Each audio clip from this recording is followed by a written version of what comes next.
Hundreds of Syracuse University students gathered on the steps of Hendricks Chapel to protest commencement speaker Jamie Dimon, the CEO of JP Morgan and Chase. The Harvest Fest gives you a chance to try samples of food and drinks, but because everything is locally grown, it also gives you a chance to help your community. Governor Paterson is causing a stir in the Capitol and at local grocery stores by proposing raising a tax on soft drinks. Syracuse police have identified the body they found yesterday in Onondaga Lake as Frank Lazinski, a Camillus man missing since January. We'll have more on that story coming up on NCC News at 4. Senior citizens in the AARP and anyone interested met today to discuss issues facing people over 50. One of the major issues is the new healthcare legislation. It's going to help this year, for example, because Medicare has been strengthened. It's going to help this year. There will be a $250 one-time check towards drugs if they get into what's called the donut hole with Part D drugs.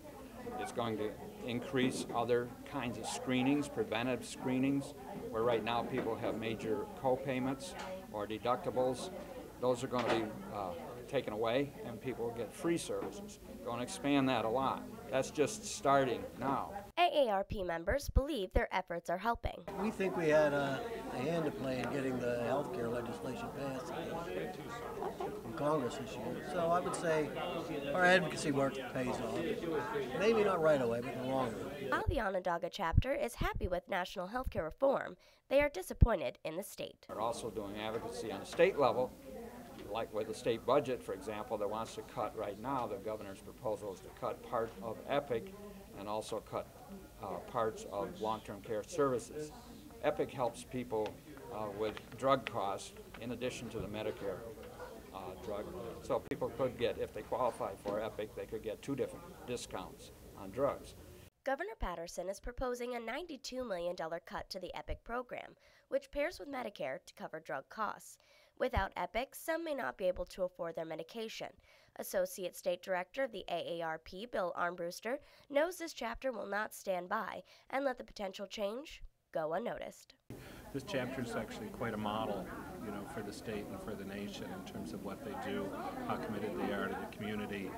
They've helped pass state laws in terms of protecting people from bad loans, help protect against budget cuts with EPIC, making sure people that are most vulnerable have a voice in terms of making sure that necessary protections are put in place. The AARP advocates volunteering and hopes to draw in more members to help their efforts. There are thousands of lights this year at Lights on the Lake, and the senior recreation leader of the Onondaga Lake Park says there are plans to make the lights more energy efficient. We have thousands and thousands. Some displays are a lot larger than others. We're starting to transfer over to LED lighting, so that's going to take a while to do because the bulbs are more energy efficient, but they do cost more. But it takes more than just setting up lights to make Lights on the Lake an event. We always start the Monday before Thanksgiving and run until after New Year's. So it takes a lot of teamwork getting together, whether it's the worker bees putting everything up, the electrician getting it all together, and in the office when we do our sponsorship and marketing and things like that. As you can see from the display behind me, the displays at Lights on the Lake are pretty big enough to even impress Santa. Oh, this is pretty much the best. I've seen little individual displays here and there at the houses, but you don't have the big, long, stretch them like you do here with them all together, all in one spot. Admission to the light show is $8 per regular vehicle, so bring a date or anyone else you love to see the lights. In Cazenovia, if you are caught drinking while underage, the adult in charge could also be charged with a crime. The Village of Cazenovia Board passed legislation last night that makes it possible to fine adults between $250 to $1,000 if they allow underage drinking on their property. Vice Mayor Kurt Wheeler said the measure is supposed to be preventative, and he hopes it won't have to be used. A survey of Cazenovia juniors and seniors taken last spring reported 55% had consumed alcohol in the past 30 days. That's 12% higher than the national average. The new law doesn't affect the minor, it only affects the adults who are supposed to be in charge. There's hope for those seeking jobs in the medical field. Upstate Medical University is hosting its annual Career Expo on Saturday, and it's looking to fill about 150 positions. Upstate will be taking resumes and conducting interviews to hire nurses, assistants, and therapists, as well as non-clinical jobs. Higher prices. Don't know if I'll be eating that anytime soon.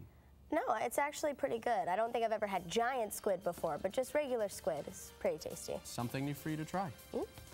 That will do it for us at NCC News at 4. I'm David Resnick. And I'm Christian Hinson. For all of us here at NCC News, thanks for watching and have a great night.